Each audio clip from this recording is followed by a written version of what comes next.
नमस्कार. आजच्या या पत्रकार परिषदेसाठी उपस्थित सर्वांचं खूप स्वागत करतो. गेली अनेक काळ झाला ज्या विषयासाठी चिंतन मंथन होऊन काही निर्णयावर पोचायचं होतं, आज तो दिवस आलेला आहे. आज गेली 3-4 वर्ष आम्ही महाराष्ट्राच्या राजकारणामधली जी स्थित्यंतर होत आहेत त्यावर लक्ष ठेवून त्या पद्धतीने सर्वसामान्य माणसाला राजकीय प्रक्रियेत आणण्याचा प्रयत्न करत होतो. आमच्यासोबत अनेक संघटना आणि विविध पक्षातील कार्यकर्ते काम करत होते, परंतु वंचित उपेक्षित कष्टकरी समूहाला राजकारणाच्या मुख्य प्रवाहात आणण्यासाठी ज्या मर्यादा येत होत्या त्या ओलांडण्यासाठी महाराष्ट्राच्या राजकारणात आम्ही एक नवीन प्रयोग केला होता आणि त्या प्रयोगाचं नाव होतं वंचित बहुजन आघाडी. त्या वंचित बहुजन आघाडीच्या स्थापनेच्या प्रक्रियेचा पाया भरण्याच्या प्रक्रियेत माझ्यासारखा कार्यकर्ता, मी स्वतः नवनाथ पडळकर म्हणून तिथं जरी काम करत असलो तरी तिथे शेकडो हजारो हात कालांतराने त्याला जोडले गेले होते आणि त्या माध्यमातून कष्टकऱ्यांचं उपेक्षिताचं सरकार महाराष्ट्रात कधी ना कधी आपल्याला आणायचंय या हेतूने आम्ही पुढे आलो. परंतु ते करताना आम्हाला काही मर्यादा आल्या, लक्षात आल्या. या प्रवाहामध्ये अनेक आव्हानं समोर आली आणि त्या मर्यादेतून बाहेर पडण्यासाठी आमच्याकडची जी ताकद तुटपुंजी पडायला लागली आणि बदलत्या परिस्थितीमध्ये आम्ही अशा निर्णयावर पोहोचलो की या वंचित उपेक्षित समूहाला आपण खरोखरच सत्तेपर्यंत पोहोचवू शकू की नाही. म्हणून त्या मर्यादा समोर आल्या. मधल्या काळात आम्ही विधानसभा लोकसभेच्या निवडणुका देखील लढवल्या. आमच्यासोबत अनेक जणांनी लोकसभा विधानसभेच्या लढवलेल्या निवडणुका आज आमच्यासोबत आहेत ही मंडळी. तर हे करताना याला वंचिताला सत्तेत कसं न्यायचं आणि ते जर आपण करू शकत नसेल आणि केवळ आपण आश्वासनं देऊन कार्यकर्त्याला किती काळ जगवणार, म्हणून केवळ आश्वासनावर कार्यकर्ता आणि जनता जगत नाही, त्याला हातामध्ये ठोस पडावं लागतं आणि ते देण्यात जर आपण सक्षम नसू तर आपण थांबलं पाहिजे किंवा मार्ग बदलला पाहिजे. दोनच मार्ग होते. आम्ही थांबून प्रयत्न केला, पण बदलत्या परिस्थितीत थांबून पण चालत नाही, कारण तुमच्या मागे हजारो लोकांचे विचार जुळलेले असतात, प्रश्न जुळलेले असतात. मग आम्ही असा निर्णयावर पोहोचलो की ज्या वंचित समूहाला सत्तेपर्यंत नेण्याचे मार्ग 2 आहेत. एक तर स्वतः सत्ता संपादन करा, म्हणजे स्वतः सत्ता खेचून आणा. आता आम्ही तो प्रयत्न करून पाहिला, परंतु वंचित त्याच्या शक्तीनुसार संपादन करू शकत नाही, खेचून आणू शकत नाही. हे ज्यावेळी लक्षात आलं त्यावेळी दुसरा मार्ग राहतो की जर सत्ता तुमच्या घरात आणता येत नसेल तर तुम्ही सत्तेच्या दिशेने पावलं टाका, म्हणजे सत्तेच्या घरात तुम्हाला जावं लागेल. त्याच वेळी तुम्ही तुमच्या समूहाला न्याय देऊ शकाल आणि म्हणून आम्ही अशा निर्णयावर पोहोचलो. पण हे करताना आम्ही महाराष्ट्राच्या अनेक पक्षांचा पर्याय आमच्यासमोर होता. सर्व पक्षाचा विचार केला. काँग्रेस राष्ट्रवादीचा अनुभव गेली 60-70 वर्ष महाराष्ट्रातल्या वंचित उपेक्षिताला होताच, त्यामुळे तो पर्याय तात्काळ मागे पडला. राहिला सेना भाजपा, तर सेनेमध्ये 2 पर्याय होते आणि भाजपा. वंचित समूह हा केवळ महाराष्ट्रापुरता मर्यादित नाही, हा देशव्यापी समाज आहे आणि या समाजाला देशाच्या आणि राज्याच्या राजकारणात न्याय द्यायचा असेल तर भारतीय जनता पक्ष हा राष्ट्रीय पक्ष वाटला. तशा प्रकारची आमची चर्चा झाली. माननीय राज्याचं नेतृत्व माननीय देवेंद्रजी फडणवीस साहेब यांच्याशी आणि महाराष्ट्राचं एक बुलंद आवाज असा नेतृत्व म्हणून आज अध्यक्षपदी काम करणारे माननीय चंद्रशेखरजी बावनकुळे साहेब यांच्याशी आमचा संवाद झाला. अनेक बैठका झाल्या आणि त्याच्यातून स्पष्ट जाणवलं की यांची भावना अगदी स्पष्ट आहे. एकाच वाक्यात सांगायचं तर त्यांनी सांगितलं, आम्ही दोघेही नागपूर विदर्भातले आहोत. आम्ही माणसं एखाद्याला शब्द देत नाही आणि दिलेला शब्द आम्ही पाळल्याशिवाय राहत नाही आणि एकदा शब्द दिला तर तो पाळल्याशिवाय राहत नाही. त्यामुळे त्यांनी आम्हाला एकच शब्द दिलाय, आम्ही फार मोठी आश्वासनं घेऊन इथं आलेलो नाही. ज्या वंचित उपेक्षित कष्टकरी समाजासाठी आपल्याला काम करायचंय त्या समाजाला निर्णय प्रक्रियेमध्ये, म्हणजेच सत्तेच्या निर्णय प्रक्रियेमध्ये, राजकीय प्रवाहामध्ये ताकदीनं सहभागी करून घेऊ आणि त्यांना येत्या काळात अधिकाधिक न्याय देण्याचा प्रयत्न करू. मग जो हेतू आम्ही घेऊन वंचित उभी केली, वंचिताचं शक्ती उभी केली, तो हेतूच जरी तर पूर्ण होत असेल तर काम करायला हरकत नाही. आणि तशा प्रकारचं चित्र महाराष्ट्रात आपण पाहतोय की महाराष्ट्रात आज प्रदेशाध्यक्षपदी बावनकुळे साहेबांसारखा चेहरा जो कष्टकरी सामान्य कुटुंबातून आला आणि सर्वात महत्त्वाचा वंचितचा अजेंडा होता, सर्वात महत्त्वाचा अजेंडा होता की प्रस्थापित घराणेशाहीचा अंत करायचा. त्यामुळे आम्ही महाराष्ट्रात वंचित उभी केली होती. परंतु प्रस्थापित घराणेशाहीचा अंत न करता त्यांच्याबरोबर जर आपल्याला काम करायची वेळ येत असेल तर कार्यकर्ता उद्विग्न झाल्याशिवाय राहत नाही आणि जिथे घराणेशाहीचा मोठ्या प्रमाणावर कसलाही प्रकार नाही अशा पद्धतीचं भाजपचं काम चालू आहे, कष्टकऱ्यांचं काम चालू आहे. माननीय नरेंद्रजी मोदींचे अनेक आपण निर्णय पाहाल त्याविषयी मी आता बोलणं गरज नाही, तुम्हाला सर्वांना माहिती आहे. तर त्या निर्णयांचा सर्व विचार करता आम्ही महाराष्ट्रात ह्या टप्प्यावर पोहोचलो की आम्ही आता वंचित बहुजन आघाडी हा याला रामराम ठोकावा पर्याय नाही, आणि वंचिताला जर न्याय द्यायचा असेल तर आज भाजपसारखा पर्याय आपल्यासाठी महाराष्ट्रात उत्तम आहे. म्हणून आम्ही भाजपसोबत भारतीय जनता पार्टीसोबत येण्याचा निर्णय घेतला.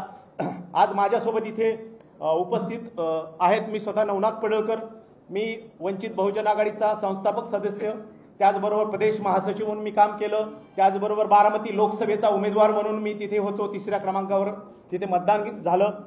माझ्यासोबत सुधाकररावजी आव्हाड आहेत, थोडं उभं राहून, सुधाकररावजी आव्हाड आहेत, नगर दक्षिणचे लोकसभेचे उमेदवार आहेत, ज्येष्ठ नेते, सामाजिक चळवळीतलं काम आहे त्यांचं.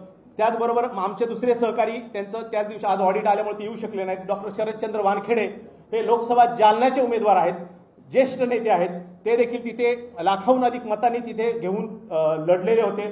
त्याचबरोबर आमचे संजयजी भोसले जे लोकसभा मुंबईमधून दक्षिण मध्यमधून लोकसभा लढवलेली होती आमच्या पक्षाच्या वतीनं. त्याचबरोबर आमचे राहुलजी ओवाळ आहेत जे शिरूर लोकसभेचे उमेदवार होते. हे एक दोघं जण आमच्या इथं पोहोचू शकले नाहीत अजून. त्याचबरोबर प्रकाशजी राठोड आहेत माझ्यासोबत इथं, जे बंजारा क्रांती दलाच्या माध्यमातून महाराष्ट्राचं प्रदेशाध्यक्ष म्हणून काम पाहतात आणि अतिशय ओबीसी भटक्या विमुक्ताच्या चळवळीचं नेतृत्व आहे. त्याचबरोबर बापूसाहेब ताजने आमच्यासोबत आहेत जे विधानसभेचे उमेदवार आहेत. शशिकांतजी मतकर आहेत जे देखील विधानसभेचे उमेदवार आहेत नेवास्यामधून. बापूसाहेब ताजने संगमनेरचे विधानसभेचे आहेत. दीपकजी पतवे आमचे अकोले नगर जिल्ह्यातला विधानसभेचे उमेदवार आहेत. अशोकजी कोळेकर आमच्यासोबत आहेत जे नगर आणि उत्तर महाराष्ट्राच्या पूर्ण पट्ट्यामध्ये संघटक म्हणून मोठ्या प्रमाणावर काम करतात. शेखरजी बंगाळे आहेत जे आमचे सोलापूर जिल्ह्याचे संघटक म्हणून पाहतात. अनिलजी गोयेकर जे महाराष्ट्र विकास आघाडीचं मराठवाड्याचं संघटन मोठ्या प्रमाणावर बांधण्याचं काम, महाराष्ट्र विकास आघाडी म्हणजे आमचाच एक सहकारी घटक पक्ष होता. सूरजजी रणदिवे आमचं प्रसार माध्यम मीडियाचं काम पाहतात, त्याचबरोबर ते प्रदेश लेवलला देखील युवकांमध्ये काम करतात. गजाननजी देवका ते नांदेड जिल्ह्यातलं संघटन पाहतात आणि गणेशजी कुंभार सातारा जिल्ह्याचं संघटन पाहतात. अशा पद्धतीनं आमची सर्व टीम आहे. ही सुरुवात आहे. कुठल्याही गोष्टीची सुरुवात थोडी हळू झाली तर त्याला गती प्राप्त होते. पहिल्याच घासात सर्व गोष्टी होत नाहीत. तर ही वेळेच्या अभावी आम्हाला जेवढे शक्य तेवढे आमच्या सोबत आहेत. निश्चितपणे माननीय बावनकुळे साहेबांना मी विनंती करेल की आपण पुढील मार्गदर्शन करावे.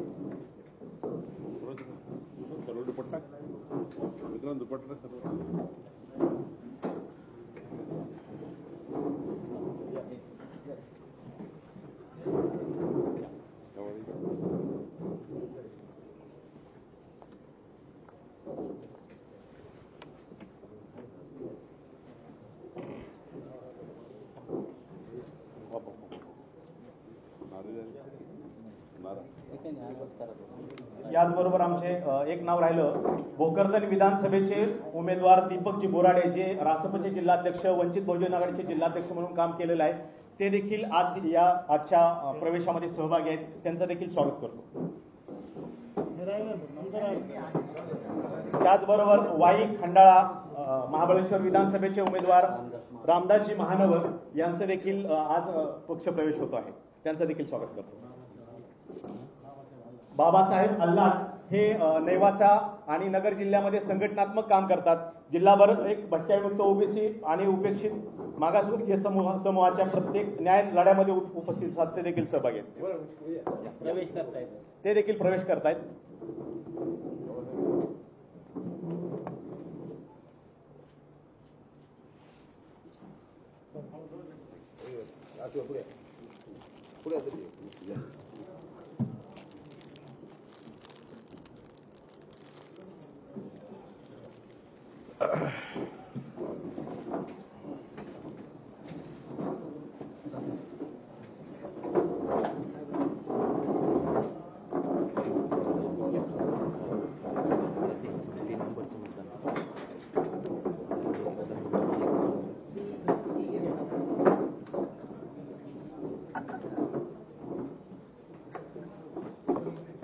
आज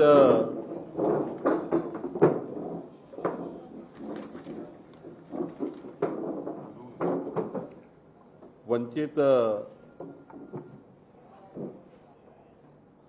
बहुजन आघाडी वंचित हा जो पक्ष आहे या पक्षातनं नवनाथ पडळकरजी आणि अनेक लोकसभा उमेदवार विधानसभेच्या उमेदवारांनी जे वंचित या पक्षामध्ये मागच्या निवडणुकीत 2019च्या निवडणुकीमध्ये ज्यांनी चांगला परफॉर्मन्स केला आणि त्यांनी आज नवनाथ पडळकरजी आणि सर्वच आपल्यासमोर नवनाथ पडळकर यांनी प्रत्येकाचा परिचय करून दिला। खरं तर मी अनेक दिवसापासून नवनाथ पडळकर आणि संपूर्ण टीम यांच्यासोबत माझी चर्चा सुरू होती। मागच्या 3 महिन्यापासून माननीय राज्याचे नेते देवेंद्र फडणवीसजी यांनी सुद्धा आपल्या नवनाथ पडळकर आणि संपूर्ण पदाधिकाऱ्यांची बैठक घेतली, मी बैठक घेतली आणि आज शेवटी नवनाथ पडळकर आणि संपूर्ण पदाधिकाऱ्यांचा भारतीय जनता पक्षामध्ये पक्षप्रवेश झाला आहे। मी या ठिकाणी नवनाथ पडळकरजी, सुधाकर आव्हाडेजी, शरदचंद्र वानखेडेजी, संजय भोसलेजी, राहुल ओवडजी, प्रकाश राठोडजी, बापूसाहेब ताजने, शशिकांत मतकर, दीपक पचवे, दीपक बोराडे, रामदास महानवर आणि या ठिकाणी उपस्थित अनिल कोळेकर, शेखर बंगाडे, अनिल गोयेकर, सूरज रणदिवे, गजानन देवकाते आणि गणेश कुंभार आणि जे कार्यकर्ते या ठिकाणी बाहेर उभे आहेत मोठ्या प्रमाणावर त्यांचंही भारतीय जनता पक्षामध्ये स्वागत करतो आहे। नवनाथ पडळकर आणि संपूर्ण पदाधिकाऱ्यांनी केवळ आणि केवळ ओबीसी व्हीजेएनटी या राज्यातल्या 12 बलुतेदार 18 पगड जातींना, मागासवर्गीय आदिवासी भागातल्या जनतेला महामानव डॉक्टर बाबासाहेब आंबेडकर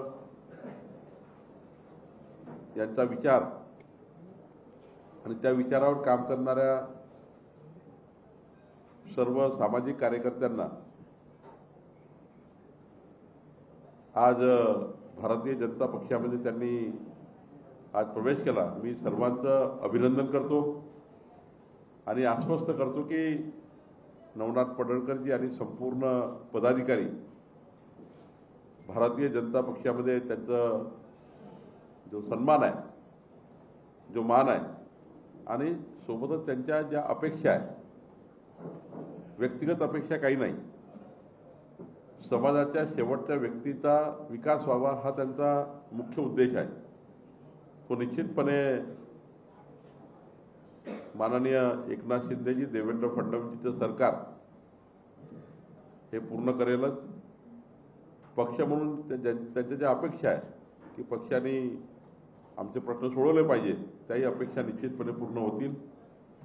खरं तर नवनाथ पडळकर अत्यंत आणि त्यांची टीम प्रभावीपणे काम करणारी, समाजामध्ये काम करणारी टीम आहे आणि आज त्यांनी योग्य निर्णय घेतला आणि भारतीय जनता पक्षाला बळ दिलं। मी सुद्धा पक्षातर्फे त्यांचा सन्मान राहील ही काळजी घेणार आहे आणि मी नवनाथजीला सांगणार आहे की महाराष्ट्रातला जो वंचित घटक आहे अजूनही सत्तेपासून दूर आहे, अजूनही सत्तेच्या प्रवाहात नाही आहे, अशा सर्व पदाधिकाऱ्यांना, कार्यकर्त्यांना, समाजाला, जनतेला भारतीय जनता पक्षात आणण्याकरता ते प्रवास करतील आणि महाराष्ट्रभर प्रवास करून ते पक्षामध्ये संघटनेलाही मजबूत करतील आणि सरकारच्या माध्यमातून जनतेलाही त्या ठिकाणी विकासाचा जो गरीब कल्याणाचा अजेंडा आहे, माननीय नरेंद्र मोदींच्या नेतृत्वात केंद्र सरकारचा अजेंडा जो आहे गरीब कल्याणाचा, मध्यमवर्गीयाच्या कल्याणाचा, तो अजेंडा ते राबवतील अशी अपेक्षा त्यांच्याकडून व्यक्त करतो आणि पुन्हा एकदा सर्वांचं अभिनंदन करतो। काही वेळापूर्वीच काँग्रेसचे नेते बाळासाहेब थोरातांनी विधिमंडळ गटनेतेपदाचा राजीनामा दिलेला आहे। काँग्रेसच्या एका मोठ्या नेत्यांनी हा राजीनामा दिलेला आहे, याकडे तुम्ही नेमकं कसं पाहता? भाजपच्या संदर्भात काय प्रतिक्रिया? बाळासाहेब थोरातसारखे ज्येष्ठ नेते ज्यांनी 9 वेळा विधानमंडळामध्ये आपलं प्रतिनिधित्व केलं आहे, प्रदेश अध्यक्ष म्हणून त्यांनी उत्तम काम केलं. काँग्रेसच्या जळणघडणीमध्ये काँग्रेसचा विचार हा सर्वदूर पोहोचवण्याकरता बाळासाहेब थोरातांनी काम केलं. तुम्ही मला सांगताय त्यांनी राजीनामा दिला, मला माहिती नाही आहे, त्याचा तो अंतर्गत प्रश्न आहे. पण बाळासाहेब थोरातासारखे लोक जर दुखावत असतील तर मग काँग्रेस पक्षाला आत्मचिंतन करण्याची गरज आहे. मी पूर्वी सांगितलं होतं की भारत जोडो यात्रेच्या वेळी मोठ्या प्रमाणावर काँग्रेसचे अनेक कार्यकर्ते, जिल्हा परिषद, नगरसेवक लेवलचे कार्यकर्ते, 1,500 कार्यकर्त्यांनी भाजपात प्रवेश घेतला होता आणि आजही पक्षप्रवेश चालू आहे. खरं तर काँग्रेस हे डुबतं जहाज आहे आणि त्या जहाजामध्ये कुणी बसायला तयार नाही आहे. आणि ज्या पद्धतीने चर्चा सुरू आहे, मी बघितलं सोशल मीडियाच्या माध्यमातून, मला वाटतं की बाळासाहेब थोरातसारखे कार्यकर्ते नाराज होत असतील, त्यांनी आत्मचिंतन केलं पाहिजे. बाळासाहेब थोरातांचे भाचे सत्यजित तांबे यांना आमदार प्रतिनिधीपदामध्ये उमेदवारी नाकारली होती. त्यांनी नाराजगीने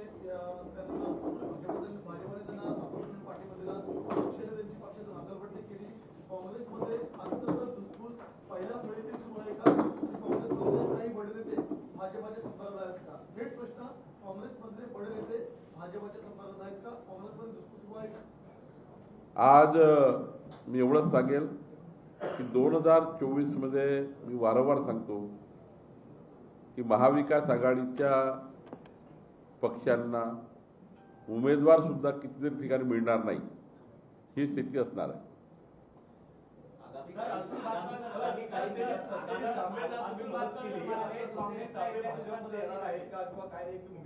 सत्यजित तांबेंनी मला कुठेही भाजपमध्ये येण्याबद्दलचा प्रस्ताव दिला नाही, ना माझी चर्चा सत्यजित तांबेशी झाली. सत्यजित तांबे अपक्ष उमेदवार होते. एक युवा कार्यकर्ता जर महाराष्ट्राच्या विधानमंडळात येत असेल तर मग पक्ष नेतृत्वाने निर्णय घेतला की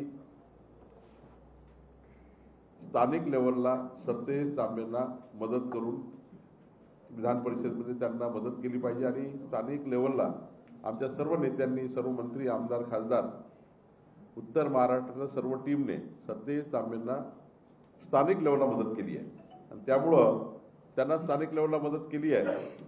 आता सत्यजित तांबेंना आम्ही काही ऑफर दिली नाही आहे, बट सत्यजित तांबेला जर असं वाटतं आहे की कधी वाटलं की भारतीय जनता पक्षामध्ये त्यांना प्रवेश करायचा असेल, त्यांना वाटलं तर भारतीय जनता पक्ष हा केव्हाही कधीही त्यांना प्रवेश देईल. आमचे दरवाजे हे उघडे आहे, आमचा पक्ष आहे. आमच्या पक्षात कोणी येत असेल, भारतीय जनता पक्षात कोणी येत असेल तर त्याला दरवाजे उघडे आहेत.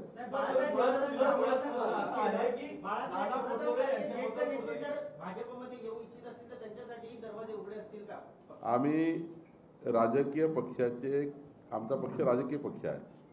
रोज आम्ही आपला पक्ष वाढवण्याकरता काम करतो आणि पक्षाच्या माध्यमातून सत्ता मिळवणे आणि सत्ता ही साधन म्हणून वापरणे, साध्य नाही आहे कुणाचं, साधन म्हणून वापरणे हा आमचा मूलमंत्र आहे. बाळासाहेब थोरात असो की अजून कोणी असो, कुठलंही नेतृत्व असो, मी एवढंच सांगितलं की बाळासाहेब थोरातांना जे मी व्यक्तिगत ओळखतो, त्यांच्या रक्तामध्ये काँग्रेस, त्यांच्या आयुष्यामध्ये त्यांनी कधीही कॉम्प्रोमाइज केलं नाही. 9 वेळा महाराष्ट्राच्या विधानमंडळात त्यांनी प्रतिनिधित्व केलं. प्रदेश अध्यक्ष म्हणून उत्तम काम केलं आणि महाराष्ट्रात आपला काँग्रेस पक्ष वाढवण्याकरता त्यांनी खूप मोठं काम उभं केलं. अशा वेळी सहकार क्षेत्रात त्यांचं मोठं काम, उत्तर महाराष्ट्रात स्वतःचं त्याचं मोठं काम. त्यामुळं अशा नेतृत्वाला नाराजी येतं पक्षामध्ये काम करताना. जर माझ्याबद्दल कुणाला नाराजी येत असेल माझ्या पक्षामध्ये तर मला आत्मचिंतन करावं लागणार आहे. ती माझी जबाबदारी आत्मचिंतन करायची. कारण जर माझ्या पक्षातलं कोणी सिनियर लिडरशिप माझ्या पक्षातलं कुणी बाळासाहेब थोरात एवढी उंची असलेला नेता माझ्यामुळे नाराज असेल तर मला माझ्याकरता ते चांगलं नाही आहे. मी नक्की त्याचं आत्मचिंतन करील, त्यांच्याकडे वारंवार जाईल, त्यांच्याशी बोलेल. माझ्यामुळं कुठलं माझ्या एका कृतीमुळं त्यांच्या मनात वाईट आलं पक्षाच्या एखाद्या कार्यकर्त्या मनात तर माझी जबाबदारी त्याच्याकडे जाऊन येणे. मला वाटतं की हे राज्याच्या अध्यक्षाची जबाबदारी आहे, कोण नाराज आहे कोण नाही आहे हा त्यांचा अंतर्गत प्रश्न आहे. मी आधीच सांगितलं. पण राज्याचा अध्यक्ष म्हणून माझ्याबद्दल जर कुणी माझ्या पक्षात नाराज असेल तर मी त्या मिनिटाला त्याच्याकडे जाईल आणि त्यांच्याशी बोलेल. पण बाळासाहेब थोरात जर नाराज आहेत हे जर तुम्ही सांगतायत तर हा काँग्रेससाठी मोठा आत्मचिंतनाचा विषय आहे.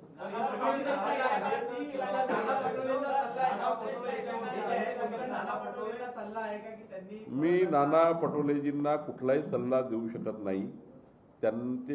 त्यांचा त्या ठिकाणी सल्ला देण्याचा माझा अधिकारही नाही. मी माझ्या पक्षात सांगतो आहे, माझ्या पक्षात जर माझ्याकडनं कुणी मोठं नेतृत्व नाराज असेल तर माझ्या आत्मचिंतन करायची मला गरज आहे.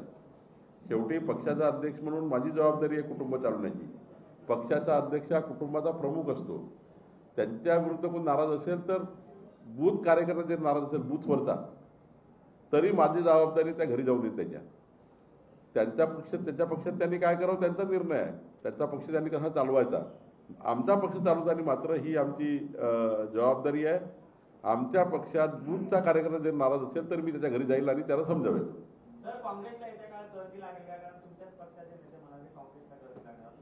नाही, कोण काय बोललं मला माहिती नाही. गळती लागेल की नाही लागेल ही मला माहिती नाही. पण आता काँग्रेस पक्षामध्ये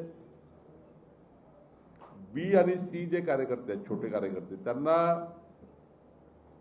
प्रचंड अस्वस्थता यांच्यामध्ये आहे. त्यांना काँग्रेसमधले अनेक नेते हे आपल्या मुलांना आपल्या जवळच्या नातेवाईकांना प्रोजेक्ट करण्याच्या नादामध्ये त्याच्या नादात ते आपला कार्यकर्ता विसरून जात आहे. ज्यांनी 40-40 वर्ष काम केलं, 30-30 वर्ष काम केलं असेही कार्यकर्ते पक्षामध्ये धुसफूस सुरू आहे.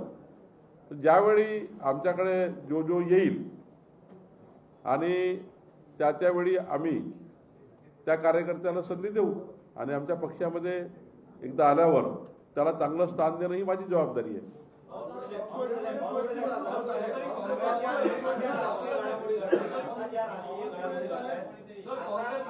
राजकीय घडामोडी घडतायत तो पॉलिटिकल कार्यक्रमाचा भाग आहे का किंवा रणनीती आहे का? आमची काही रणनीती नाही. माझा बाळासाहेबांशी किंवा सत्यजित तांबे किंवा या मुवमेंटशी आमचा काही संबंध नाही. हा त्यांच्या पक्षातला अंतर्गत प्रश्न सुरू आहे. पण भारतीय जनता पार्टीकडे कोणी उद्या जर पक्षामध्ये येण्याकरता कुणी तयार असेल तर पक्ष हा सर्वांचं स्वागत करतं. कारण आमचा सर्वव्यापी सर्वस्पर्शी पक्ष आहे. माननीय पंतप्रधान मोदींच्या नेतृत्वामध्ये या देशामध्ये, देवेंद्रजींच्या नेतृत्वामध्ये महाराष्ट्रामध्ये पक्षावर अनेक कार्यकर्त्यांची येण्याची इच्छा आहे. जसं आता नवनाथ पडळकरनी एक मोठी टीम वंचित पक्षाची भाजपमध्ये आणली. असे अनेक पक्षप्रवेश आपल्याला दिसतील. खरं तर त्या पक्षांना आल्यावर, ते कार्यकर्ते आल्यावर किंवा ती नेते आल्यावर त्यांना योग्य वागणूक देण्याचं काम देवेंद्र फडणवीसजीच्या नेतृत्वात झालं. आज काय बघा तुम्ही 2014 ते 2022, 2014 ते 2022 या काळात जे नेते भाजपमध्ये आले त्या सर्वांना त्यांची जी उंची आहे त्यापेक्षा जास्त उंची देण्याचं काम भाजपाने केलं आहे. आणि त्यामुळे देवेंद्र फडणवीसांच्या नेतृत्वावर नेत्यांना, जनतेला आणि इतरही पक्षाच्या नेत्यांना विश्वास आहे.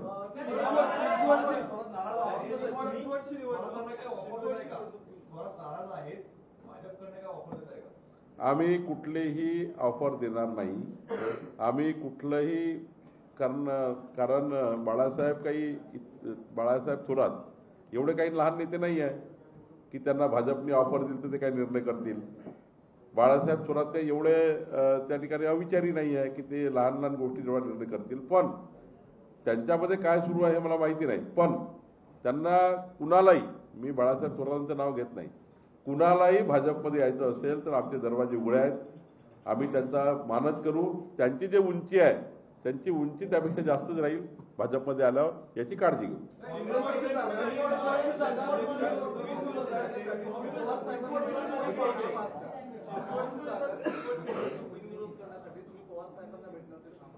नाही, मी कालही बोललो, आताही बोलतो आहे.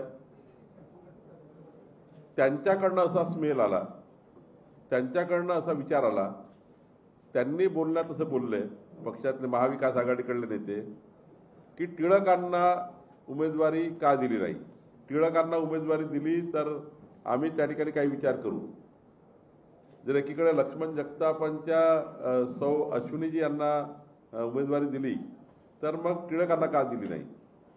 हा पार्लमेंटरी बोर्ड, केंद्रीय पार्लमेंटरी बोर्डाचा निर्णय आहे. पण आम्ही केंद्रीय पार्लमेंटरी बोर्डाला हे सांगू शकू की जर महाविकास आघाडीला असं वाटतं की या राज्यामध्ये निवडणुका होऊ नये, आम्ही विनंती केली वारंवार. माननीय मुख्यमंत्री बोलले, माननीय उपमुख्यमंत्री बोलले आहेत, मीही प्रयत्न केला की जर या राज्यामध्ये 7-8 महिन्याकरता, वर्षभराकरता निवडणुका होऊ नये, पुन्हा जनतेच्या निवडणुकीला त्यांना वारंवार मतदानाला जाऊ नये, असं जर वाटत असेल तर महाविकास आघाडीने ही निवडणूक बिनविरोध करावी अशी विनंती आजच्या स्थळी, आजच्या वेळी, आत्तापर्यंत मी केली. कालही आम्ही त्यांना केली आहे. कालही मी नाना पटोलेजींना 4 फोन लावले, त्यांचा फोन काही कारणाने कनेक्ट होऊ शकला नाही. परंतु मी आत्ताही आपल्या माध्यमातून विनंती करतो आहे की, आणि विड्रॉलपर्यंत विनंती करतो आहे की त्यांनी ही निवडणूक अनौपचारिक करावी. म्हणजे जे आम्ही अंधेरीमध्ये त्या ठिकाणी पावलं उचलली, स्वतः शरद पवार साहेबांनी एक स्टेटमेंट केलं की अंधेरीची निवडणूक भाजपाने अनौपचारिक करावी. त्यावर देवेंद्रजी, आम्ही सर्वांनी माननीय शरद पवार साहेबांच्या म्हणण्याला सपोर्ट केला. माननीय उद्धवजी थोड्या वेळात, अर्ध्या तासात बोलले शरद पवार साहेब बोलल्यावर की तुम्ही शरद पवारजी योग्य सांगतात आहे. त्यावर आम्ही योग्य निर्णय घेतला. अंधेरीची पोटनिवडणूक आम्ही विड्रॉ केली. आता निवडणूक विड्रॉ केल्यानंतर ते म्हणतात तुम्ही हारणार होते. ठीक आहे, ओके, त्यांनी आता त्याच्याबद्दल आम्ही काही बोलणार नाही, ते 2024 बोलू. 2024 सांगू कोण हारणार, कोण जिंकणार. बट आत्ता माझी पुन्हा सर्व पक्षाला विनंती आहे की विड्रॉपर्यंत सुद्धा अनौपचारिक करता येईल. राहिला त्यांच्याकडनं प्रस्ताव आला होता की टिळकांना उमेदवारी दिली तर आम्ही अनौपचारिक, म्हणजे असा प्रस्ताव त्यांनी दिला तर निश्चितपणे आम्ही हाही मार्ग दिला होता की 3 वाजेपर्यंत आम्ही आमचा फॉर्म वापस घेऊ. आम्ही ते आता उमेदवार दिले आहे आणि टिळकांना उमेदवार देऊ. जर राज्यात निवडणुका होत नसतील तर असं त्यांचं असं ऑफर आम्ही त्यांना दिली होती. चिंचवडमध्ये राष्ट्रवादी काँग्रेसमध्ये आपल्याला तुरबळी पाहायला मिळते. तिथे राहुल तलाटेंना उमेदवारी मिळणार होती, मात्र त्यांना डावलून आता नाना काटेंना उमेदवारी मिळालेली आहे. राष्ट्रवादी काँग्रेसमधली धुसफूस आता समोर येताना पाहायला मिळते. नाही, राष्ट्रवादी काँग्रेसचा तो अंतर्गत प्रश्न आहे, त्यांना कोणाला उमेदवारी द्यायची.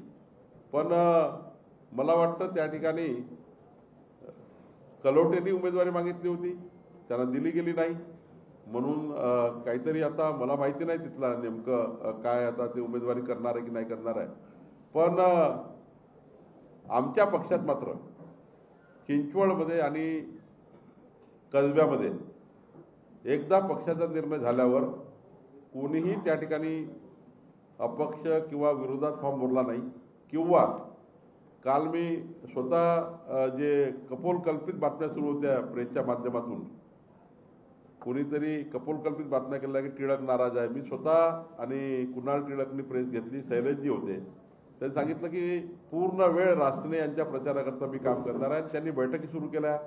काल रात्री बैठकी टिळकांनी घेतल्या. भारतीय जनता पक्षात एकदा निर्णय झाल्यावर कोणीही त्या ठिकाणी आमच्याकडे विचारही करत नाही की आम्ही बंडखोरी करायचा की विरोधात जायचं. आता राष्ट्रवादी काँग्रेसमध्ये काय आहे मला माहिती नाही.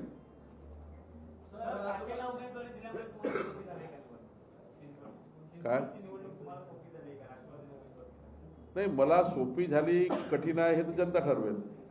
शेवटी जनतेने निर्णय घ्यायचा आहे. पण मला वाटतं स्वर्गीय लक्ष्मणराव जगतापांचं जे काम आहे, काल मला अभिमान वाटतो की माझ्याही आयुष्यात मी इतक्या निवडणुका लढलो, 7 निवडणुका. प्रत्येक घरातनं एक व्यक्ती कालच्या श्रीमती अश्विनी जगताप यांच्या उमेदवाराला समर्थन देण्याकरता स्वतः न बोलवता, म्हणजे काल तर मला अभिमान वाटतो माझ्या आयुष्यात माझ्याही निवडणुकीमध्ये इतकं मोठं जनसमर्थन नाही बघितलं. निवडणुकीचा फॉर्म भरण्याकरता प्रत्येक घरात एक व्यक्ती यावा हे तर पहिल्यांदा घडलं आहे. आणि लक्ष्मण जगतापाला सलामत आहे, स्वर्गीय लक्ष्मण जगतापाला त्यांनी एवढं काम उभं केलं की काल खूप प्रचंड म्हणजे न मोजण्या येणारी गर्दी, इतकी गर्दी काल होती. आणि त्यामुळं मला वाटतं तो विजय निश्चित होईल, कसब्यामध्येही विजय निश्चित होईल. आदित्य ठाकरेंची प्रतिक्रिया आलेली आहे. कुवेतमधली रिफायनरी कंपनी होती, विदर्भामध्ये प्रोजेक्ट आणणार होती, मात्र तो प्रोजेक्ट आता मध्यप्रदेशमध्ये चाललाय. टाटा एअरबस प्रकल्प गुजरातमध्ये गेला.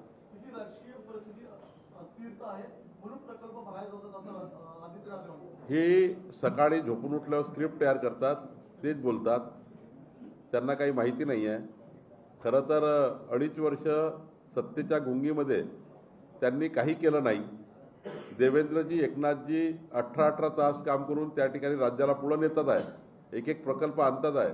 केवळ या राज्यामध्ये निगेटिव्ह नरेटिव्ह सेट करण्याकरता असे प्रकारचे सकाळी लिहिलेली स्क्रिप्ट दिवसभर वाचतात.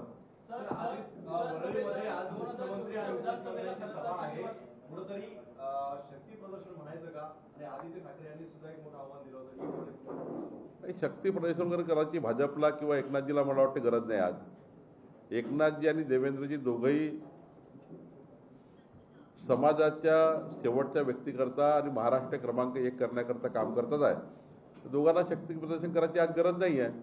खरं तर त्यांना त्यांच्या सभेतनं त्या ठिकाणी काही महाराष्ट्राचं डेव्हलपमेंट, मुंबईचे डेव्हलपमेंट कसं होणार आहे यातनं कुठेतरी समाजाला संदेश द्यावा लागतो, मुंबईकरला माहीत व्हावं लागतं कुठल्या तरी बैठकीतनं.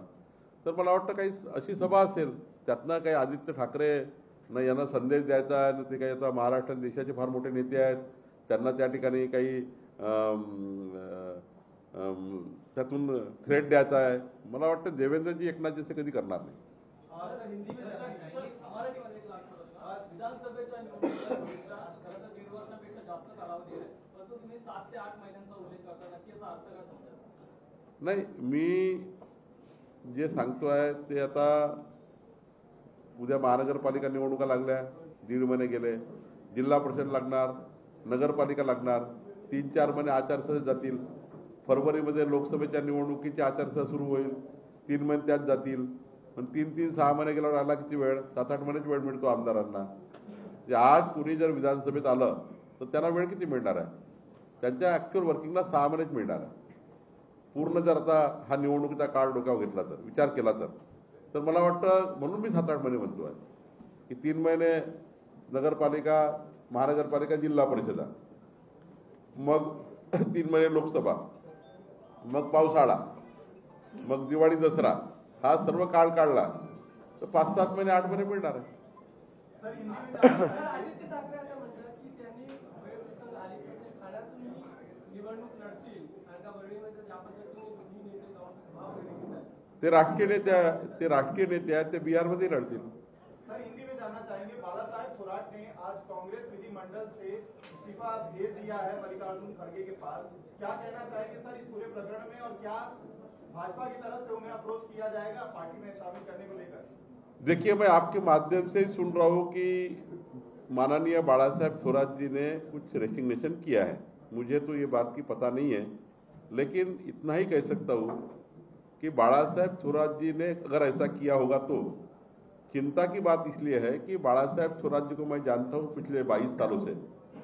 कभी कांग्रेस पार्टी से उन्होंने कॉम्प्रोमाइज नहीं की. उनके जीवन में उन्होंने कांग्रेस पार्टी महाराष्ट्र में बढ़ाने के लिए बहुत बड़ा योगदान दिया. उनके जीवन में 9 बार वो खुद चुनाव जीते हैं. उनका नेतृत्व कई बार सिद्ध हुआ है. मंत्री करके उन्होंने अच्छा काम किया है. बाला साहेब थोराट कभी भी किसके साथ कभी नहीं उलझते. एक संयमी कार्यकर्ता है, नेता है. और ऐसे में अगर उनके ऊपर ऐसी स्थिति आती है कि रेसिग्नेशन देने की या कुछ और करने की, तो मुझे लगता है ये बहुत बड़ा चिंता का विषय है कोई भी पार्टी के लिए. मेरे पार्टी में अगर ऐसा होता है तो मुझे भी चिंता करनी पड़ेगी. मैं पहले चिंता करूंगा कि मेरे कुछ गलत बातों की वजह से अगर मेरा कार्यकर्ता नाराज होता है तो मेरी जवाबदारी है उसके पास जाके बात करने की. तो मुझे लगता है कि ये चिंता वाला विषय है. उनके पार्टी में क्या चल रहा है इसमें मुझे कोई अधिकार नहीं है. ना नाना पटोले जी के बारे में बोलना मेरा अधिकार है, ना बाला साहेब थोराट जी के बारे में मेरा अधिकार है. बट अगर ऐसा होता है तो ये चिंता का विषय होता है। सत्यजीत तांबे जिस तरह से चुनावी जीता है, क्या बीजेपी उन्हें अप्रोच करेगी अपने साथ आने की? और बालासाहब थोराट को भी क्या आप अपनी पार्टी के लिए आने के हम ना सत्यजीत तांबे को कुछ ऑफर किया है, हमने ना बालासाहब थोराट जी को कुछ ऑफर किया है, ये तो नई बात आई है सामने। लेकिन भारतीय जनता पार्टी एक विचारधारा से चलने वाली पार्टी है।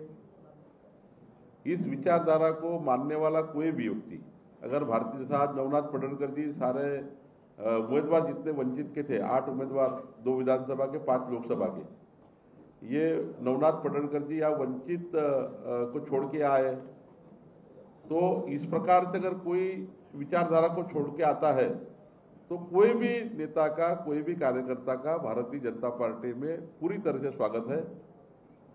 और मैं आश्वस्त करता हूं कि जो भी नेता पार्टी में आता है या जो भी कार्यकर्ता आता है, उसकी जो अभी हाइट है उससे भी हम उसको मदद करने का प्रयास करते हैं। इसलिए 2014 से 2022 तक जितने भी नेता पार्टी में आए, माननीय देवेंद्र जी ने जो वहां पर काम किया, देवेंद्र जी के नेतृत्व में कोई भी कार्यकर्ता को अन्याय नहीं हुआ। हमारे पार्टी में आए हुए सारे कार्यकर्ताओं को हमने अलग अलग स्थानों पे उनको मजबूत करने का प्रयास किया। राज्य में देवेंद्र जी के नेतृत्व पे जनता को विश्वास है, बाकी पार्टियों को भी विश्वास है देवेंद्र जी के नेतृत्व का। और माननीय मोदी जी के नेतृत्व में देश में पूरा, आज आपने देखा होगा कि पूरे देश में माननीय मोदी जी के नेतृत्व में कई निर्णय हो रहे हैं। तो एक तरफ मोदी जी का नेतृत्व, दूसरी तरफ देवेंद्र जी का नेतृत्व, इसमें जनता को और अनेक कार्यकर्ताओं को लगता है कि यहाँ पे हमें न्याय मिल सकता है। इसलिए जो प्रवेश होता है उसके लिए हम तैयार है। जो प्रवेश करेगा उसका हम आदर करेंगे। लगातार बीजेपी ये कोशिश कर रही है कि बिन विरोध चुनाव किए जाए, उपचुनाव, लेकिन वही हम देखते हैं महाविकास आघाड़ी ने दोनों उम्मीदवार खड़े कर दिए, क्या कहेंगे?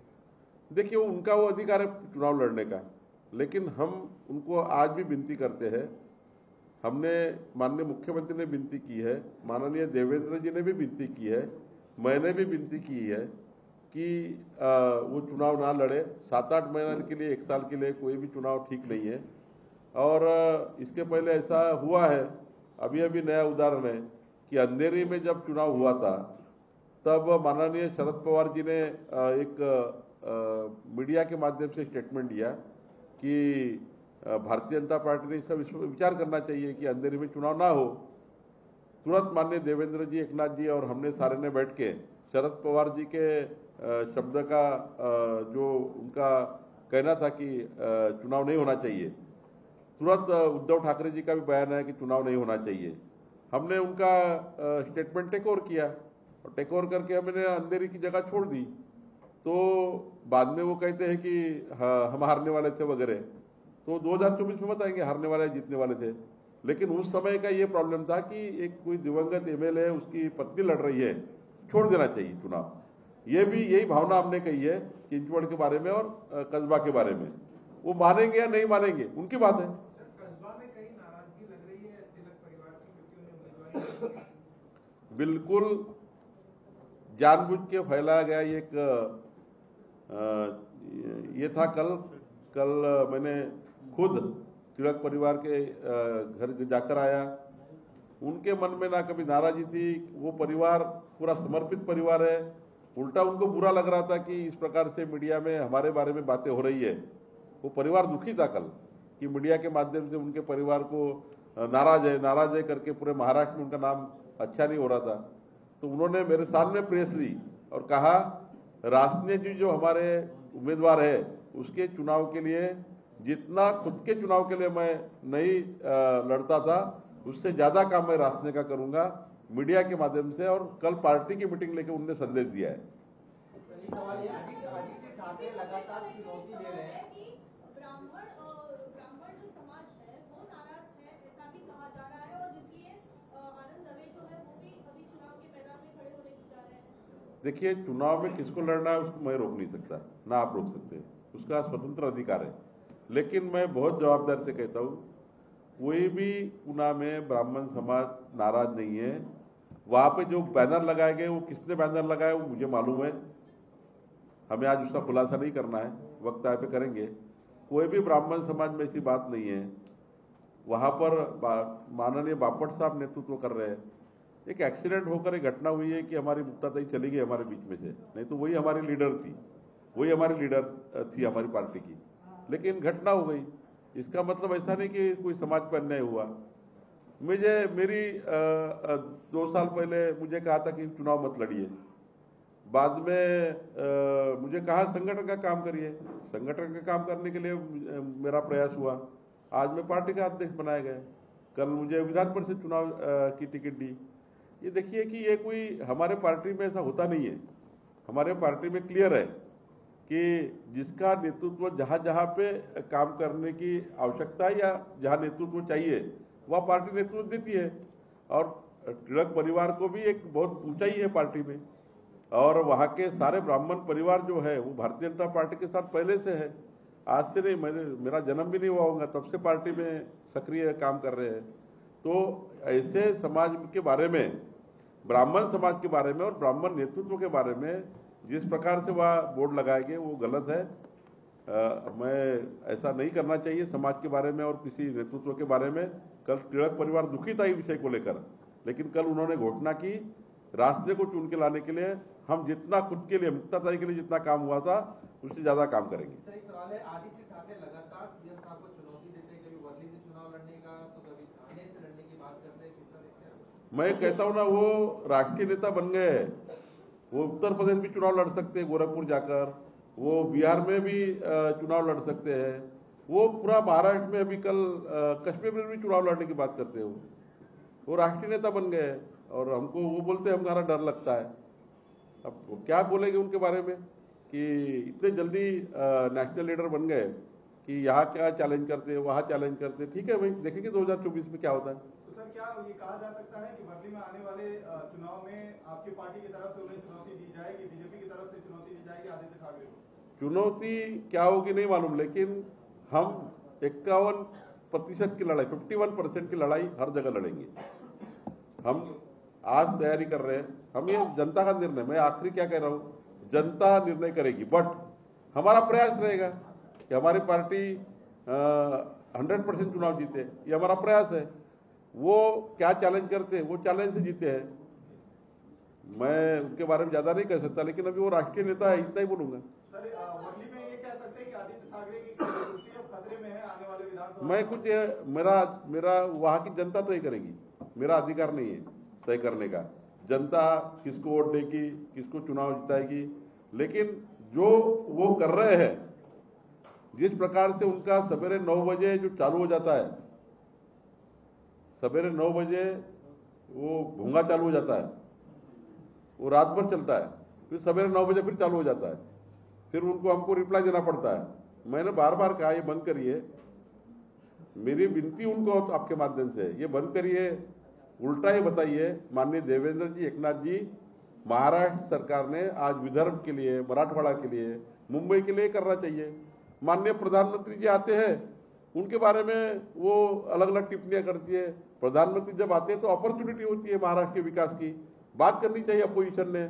माननीय प्रधानमंत्री जी आप आए हैं तो मुंबई में 4 बातें करिए, अच्छा है अपोजिशन में ऐसी बात करना, उनका अधिकार है। वो कुछ नहीं हो रहा इस महाराष्ट्र में। अब ये सवेरे 9 बजे चालू हो जाता है, वो चलता है दिन भर, उसको रिप्लाई देना पड़ता है। मुझे लगता है ये महाराष्ट्र के लिए ठीक नहीं है।